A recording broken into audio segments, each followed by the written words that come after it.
Amanda Smith for USCFootball.com here on Howard Jones Field as the Trojans prepare for their game against Stanford this weekend. And we're here to talk with USC's wide receiver, Robert Woods. Robert, let's go ahead and talk about that game against Syracuse last weekend. You had 2 touchdowns, assisted in 2 more. Could it have gone any better for you?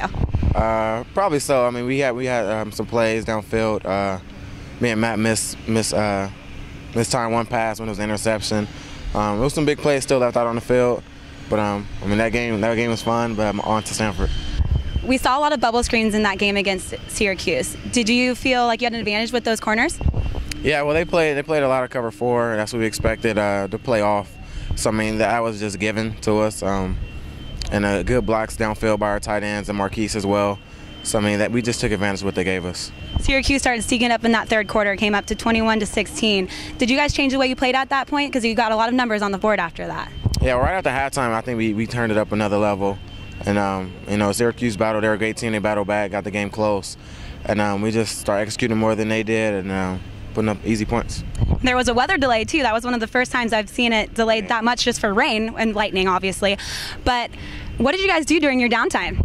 We actually kind of took off our pads and, relaxed. They said it was going to be about 30 minutes. And so we took off our pads, took off our cleats.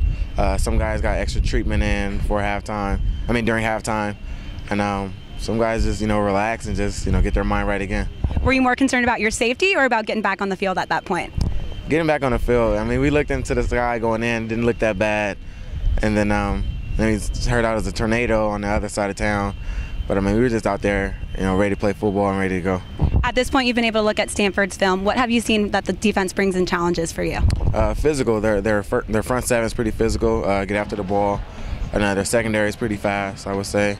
Good with their hands, but overall, they're a good defense. This is the last question I have for you. It's been 3 years since the Trojans have been able to beat Stanford, and that's in your entire career that you've been here. What are you going to do differently to take control of this game? We just need to play our game, not get caught up into what Stanford does. The past few years they had Andrew Luck there at quarterback, great leader. And I haven't checked out their offensive film, but their defensive film is pretty solid, the same thing. Their defense is playing well, so we just got to make sure we play our game on both sides of the ball. Hopefully it turns out in our favor. Wrapping up a great practice here on Howard Jones Field, I'm Amanda Smith. Be sure to check out USCFootball.com for more.